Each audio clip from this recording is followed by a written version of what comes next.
Hello and welcome to this edition of 101 with Montgomery County Executive Marc Elrich. I'm Lorna Virgili, and thank you for joining us. Hello, Mr. Elrich. How are you? Good. How are you? Very well, thank you. Summer's almost here.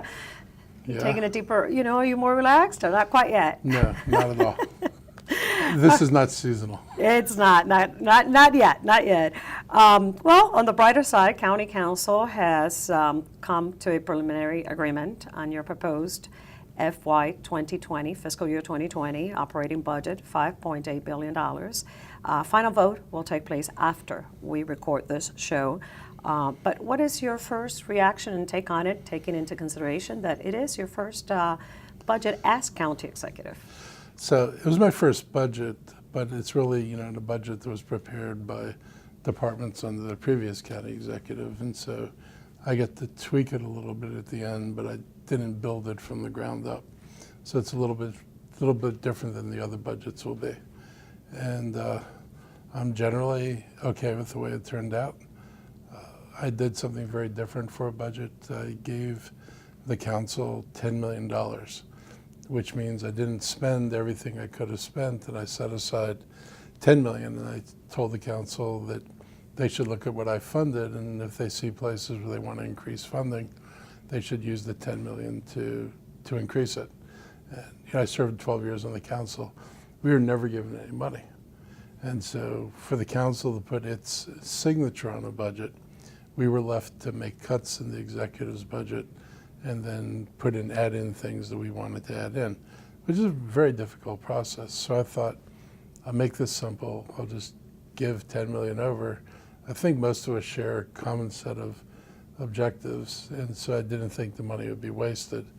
And while I don't agree 100% with everything that got spent within the $10 million, I'm happy with where 99% of it went. I thought it was really good. It's things I probably. We're not going to talk about that 1%. I don't want that doesn't matter. I mean, I would have largely focused on funding the things that they focused if I had just spent the money and not given it to them. So I thought it turned out pretty close to what I would have expected, and I'm glad that they were able to use that money without having to resort to a lot of cuts in order to fund things that were priorities for them.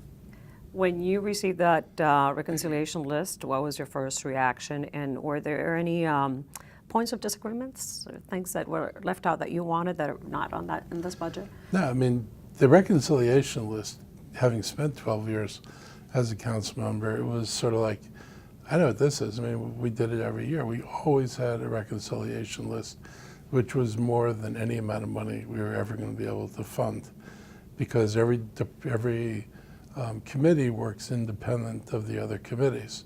And so each one looks at what's in front of them for the departments they oversee, and they have opinions about what they'd like to increase, and they put them on a reconciliation list.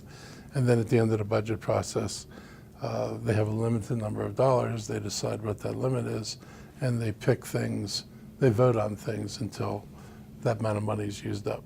So it didn't bother me that they had a lot of stuff on there. If I'd written my own reconciliation list, it probably would have been just as big. I would have thought about things I would have done if I had the resources to do it. So it didn't bother me at all. And like I said, I think the decisions they made, by and large, were decisions I would have made.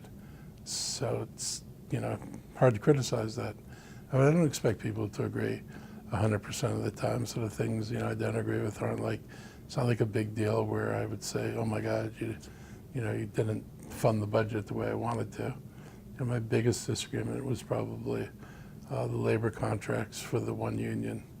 And this, we've, in the 12 years I've been on the council and this is the time from right before the recession started through the end, the teachers lost 2 steps, and the government employees, the fire and police department, all lost 3 steps. And steps are part of their annual increases. And if you're in the county government, you only get 15 steps, and then you stop getting steps. So over the years, the teachers got both their steps back, and the fire department got 2 of its 3 steps back. This budget, the council gave the police department its 2nd step back, I attempted to give McGeo their first step back, and that got rejected, and they wound up funding a portion of We're it. talking about McGeo. McGeo.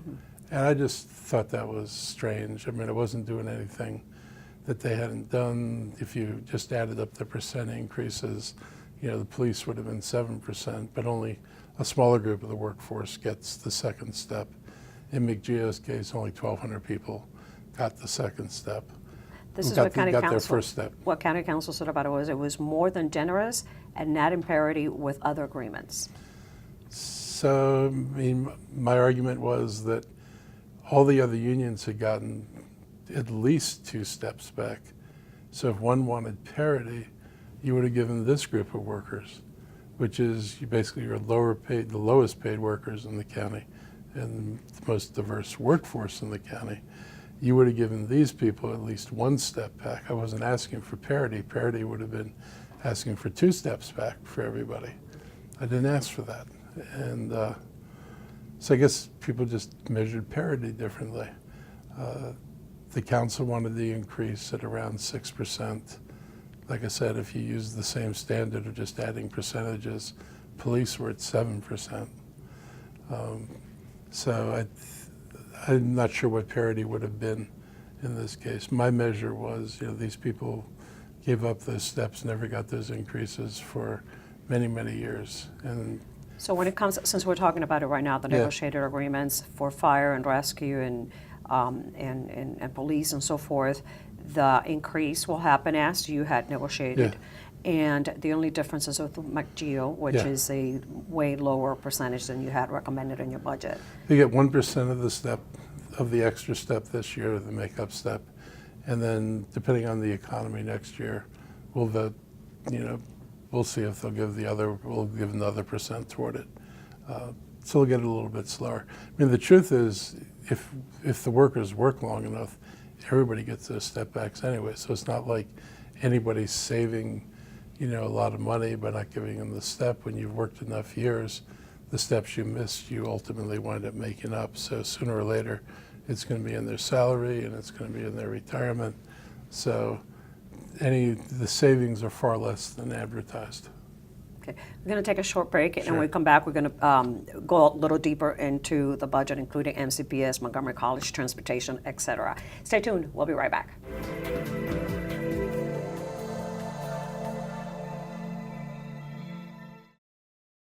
The next 30 seconds can save you a lot of money. Just do your laundry in cold and stick to full loads. Auto-sleep your computers. Plug your gadgets in a power strip and switch it off when you're done. Headed out? Turn back your thermostat by 10 degrees. And drive sensibly. The more energy you save, the more money you save. Find other great tips at energysaver.gov. If you think someone might be considering suicide or drugs, be the one to help them by taking these 5 steps. Ask, keep them safe, be there, help them connect, follow up. If you're struggling, call Lifeline at 1-800-273-TALK or the 24-hour crisis center at 240-777-4000. Be the one to help. Learn more at betheone.org. I love taking care of my mom. It wasn't easy at first. She learned how to better communicate her needs. And you learned how to not ignore yours. I discovered how to make healthier meals. And I discovered how much I enjoyed them. Becoming a caregiver is a learning experience for everyone. Find articles, tips, and tools from experts and others who have been in your place. The Caregiving Resource Center at aarp.org/caregiving.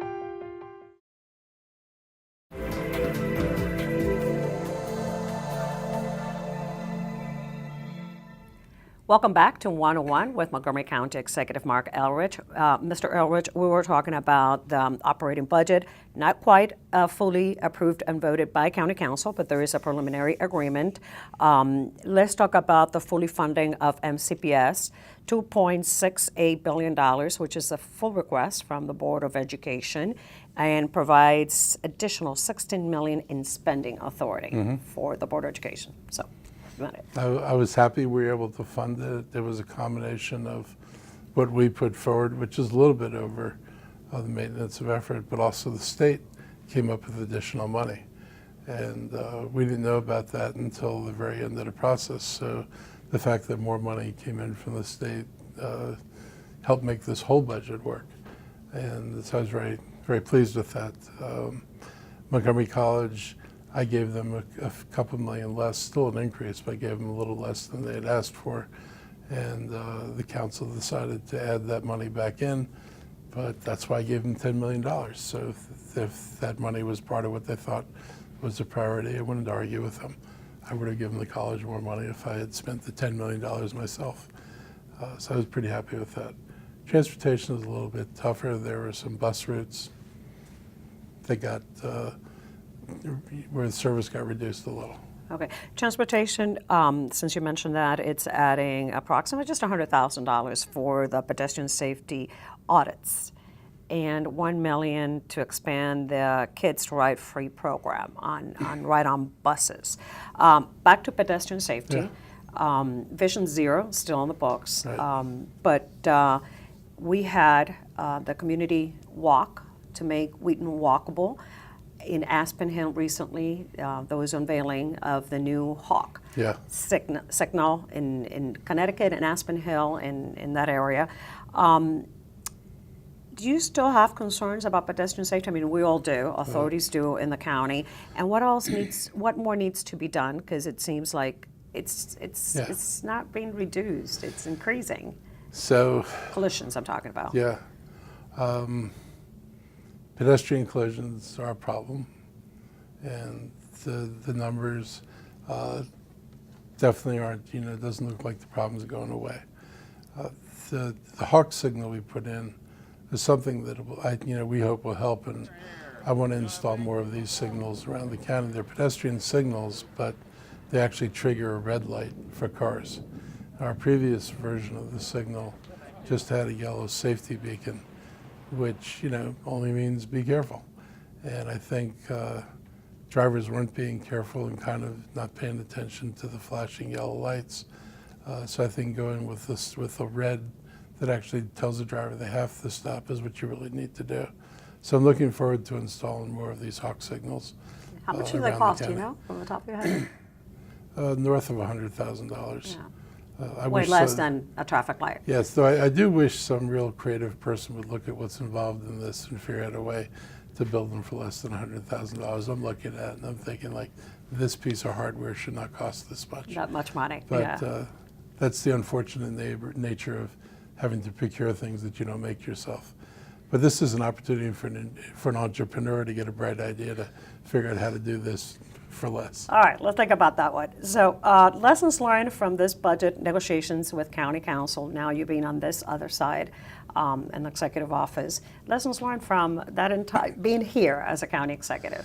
I hope that the council understands the value of being given $10 million, because I had hoped that it would reduce some of the tension that usually goes on during the budget, in the sense that you have to make it your way so you can show that it's your budget. And I wound up, opening myself up to criticism for some people for not funding some things.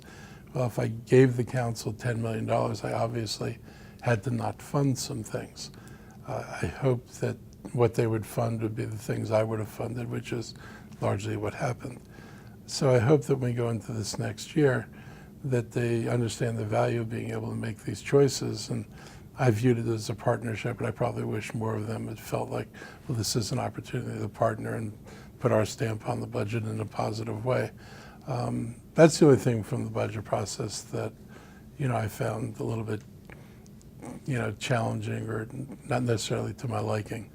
On the other hand, I've been on the other side, and, committees are supposed to ask questions, and they need to understand why we make the choices we do. So it doesn't bother me that people, put my staff through questioning and wanted to know why we're doing things, because when I was over there, I did the exact same thing. So I think it's one of the advantages of having been a council member, is you kind of know what the job of a council member is, and you don't get all irritated because people do what they're supposed to do. So I was more or less okay with it. Okay. Let's move into bill signing ceremonies. You recently signed 3 bills, enacted them into law: the LETT, L-E-T-T, Law Enforcement Trust and Transparency Act, the Pay Equity Act, and also the limitations on lead in drinking water. So let's go by one by one. The LETT Act first. So the LETT Act opens the door to having police investigations by other jurisdictions of officer-involved shootings here. Basically, what the bill would have us do is identify another jurisdiction where we would agree to investigate their law enforcement officer shootings, and they would investigate our law enforcement officer shootings. We already have an agreement on with the state's attorney's offices in Howard County to review the investigation. Now we are looking to actually look at having officers from the other jurisdiction do an investigation. I think it's going to be hard. We thought we had a county that was willing to do it, and they then declined. Other counties have declined. I'll go around and ask again whether anybody's interested.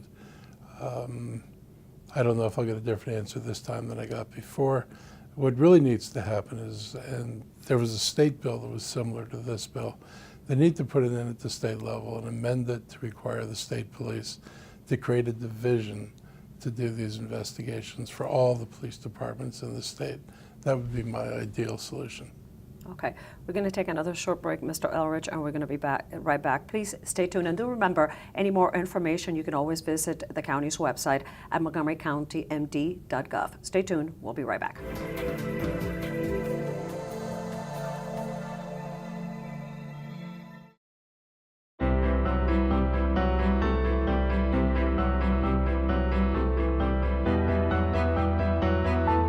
Body language can tell you all sorts of things.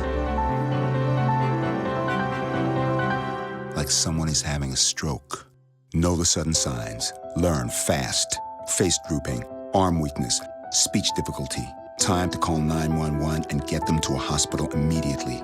Learn the body language and spot a stroke fast.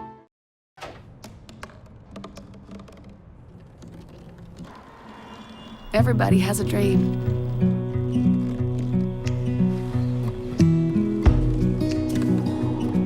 Mine was to see the ocean. And with a little help, I made it.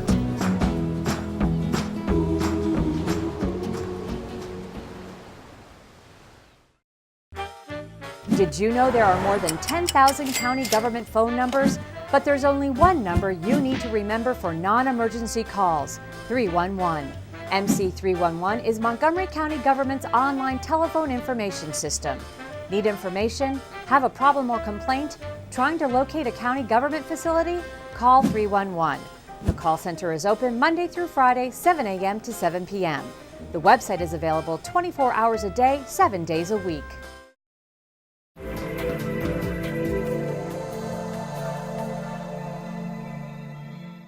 Welcome back to 101 with Montgomery County Executive Marc Elrich. Thank you so much for watching. We were talking still about the bills that you recently signed into law. Let's talk about the Pay Equity Act and what it does. These go into effect when about 90 days from the day that you sign into legislation. So if I were to apply for a job today in the county and I start getting processed today, OHR can still ask me for... They can, but I'm going to tell them not to. Oh, okay. I mean, there's no point in doing it when you know you're not going to be doing it anymore. What the Pay Equity Act does is it says that if you're in the county for right now, that you can't ask, the county government can't ask a prospective employee what their previous salary history was. And the reason we're doing this is that women and minorities, but absolutely especially women, historically have lower salaries. So, you know, we all know about the 73 cents on the dollar that women get paid compared to men. So if you use salary histories as a basis of determining what somebody should make, then women are almost always forever handicapped by the past history of salaries in a system that isn't just. So we said, look, you're going to interview people, you can't ask them what they made before, and pay should be determined based on what we think the value of the job is, regardless of your gender. That's a good thing. Okay, and now the limitations of lead in drinking water, not only at MCPS water fountains, but also how the county is already assessing the lead levels at facilities like in libraries and recreation facilities. Yeah, swimming pools. This is a big deal. You know, the school system had its water fountains tested, and they found lead in a bunch of water fountains at levels above 20 parts per billion. Lead, there's no safe level of lead. The correct number for lead is 0 parts per billion. Anything else, and lead's a neurotoxin. So we're taking it down to 5 billion. I'm hoping we use filters that effectively take it to 0. And then we're going to look at this. This is a requirement for the schools, and we're going to be looking at other county facilities, particularly where children are.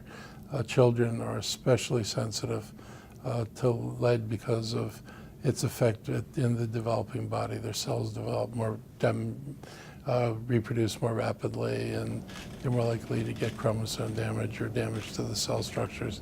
So we need to especially protect children. Let's talk about the 4 business benchmarking listening sessions. A total you have been hosting and will host a total of 6 with Council Vice President Sidney Katz. What have you been hearing from county business owners? And obviously, you did think that the county was lacking or doing something wrong to begin with. Well, I didn't think we were paying attention to a lot of the issues the business communities raised with the county. I mean, we all heard for years that, you know, business community to come and say, you're the worst county to do business in. And I would never tell my friends to come here. And I just realized during the campaign that, you know, we've all listened to this. We've never actually assessed it. And so I determined then that if I got elected, I was going to do a series of listening sessions and take testimony from the community. It's not really under oath. Where they could talk to us about what they see when they try to open a business in Montgomery County. What do I require that other jurisdictions don't require? If you're trying to occupy an older building, what repairs does the county require people to make that other jurisdictions might not require because of the age of the buildings? So we're trying to make sure that at the end of the day we change our regulatory environment to reflect what the norm is for the surrounding jurisdictions. What have you been hearing that it's kind of new from county business owners? More specificity, because this is a different discussion than you have too many regulations. So, you know, we've had concerns about permitting, whether there's consistency between inspectors. If one inspector comes in and fails you and you fix it, and then another inspector could come in and fail you and say that what you fixed is wrong. We need to have uniformity in how people are assessed. And there's concern about the time it takes to go through some of our permitting processes. I think we've made a lot of progress, but there are people who still perceive some parts of what we do take too long. So we've been taking, you know, live comments from people, but also allowing people to submit written testimony to the county, because we know that there are people who just don't want to stand up and be identified and know that an inspector will identify them, and you know, they have a fear that they'd be retaliated against. And so we've offered people the opportunity to submit in writing what some of their concerns are, so they don't have to worry about, you know, retaliation. So we're getting, you know, requests to make changes, and we're going to make changes. Okay. Related also to the business environment in the county, during Small Business Week, you helped launch and open the new Business Connect hub up county at the Regional Services Center in Germantown. What do you hope to accomplish out of this pilot program that hopefully will be duplicated in the other Regional Services Center? Yes, I mean, our goal is to create an environment where businesses can come and get help, be directed toward resources in the county, whether it's at Montgomery College, whether it's at the state or federal small business offices, whether it's things, the other programs that the county has, so that people who need help can get help. A lot of times, you know, if this is your first business, It can be complicated and daunting trying to get through the processes. We don't want people deciding not to start a business because they decide it's too complicated. So we're going to be there to help give people guidance and assistance as they go through. Let's transition real quick, because I think we're going to be running out of time, about the police chief hiring. You and Council Member Will Jawando will be hosting a community forum to listen from county residents as to what they want from the next police chief. This is not the first time that it's done in a jurisdiction here around the county, but it is a very democratic process where you engage in the community. What do you hope to hear, and why are you doing that specifically at this time? Well, we're about to hire a new chief. We've had a couple of incidents which have raised concerns in the community, and we thought it was a good time to give the community an opportunity to air some of their concerns, as well as tell us, well, you know, what do you want in community policing? Do you want just officers on the patrol?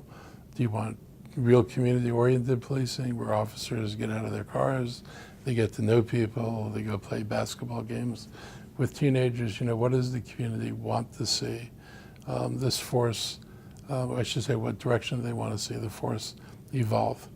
And so we really want community input in that. And hopefully the candidates for police chief will be listening. Hopefully the interviewers and me will be listening to what people have to say, and hopefully we'll bring our perspective as it's informed by the community to interviews for the new chief, so we're sure we get somebody who reflects our community's values. So I feel pretty good about that. We're doing it June 6th. It's at 6 o'clock at Kennedy High School up in Wheaton, and we're inviting people to come out. As always, it's an opportunity for unfiltered conversations to let us know what improvements you'd like to see and what are your expectations. Very quickly, you did mention hopefully the candidates will be listening. So do you have already a selected pool of candidates that will go through other rounds of interviews? No, I have not gone through the more than 20 applicants that we've had and made any decisions yet. I really wanted to get through this so that, you know, how I look at things, I look at through a lens that's informed by what the community wants.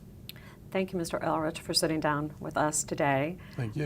For you watching at home, do remember, for more information about any of these topics or other topics, to visit the county's website at montgomerycountymd.gov. I'm Lorna Virgili, and thank you for watching.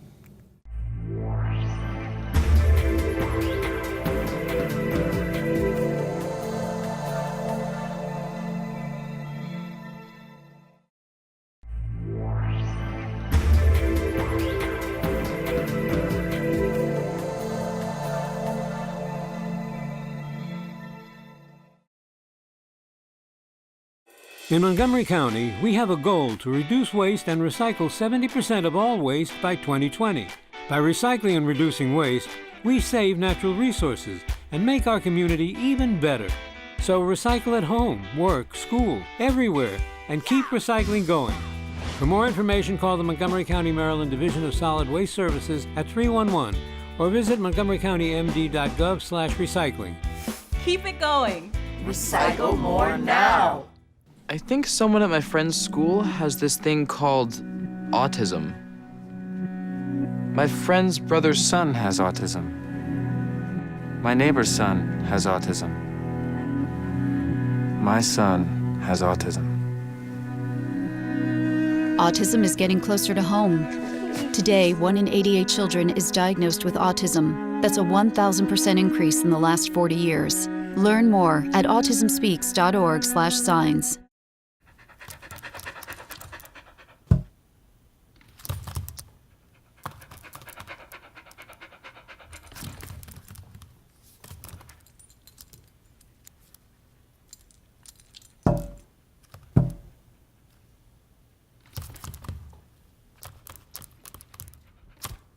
There's a shelter pet who wants to meet you. Meet one today. Visit theshelterpetproject.org. Adopt.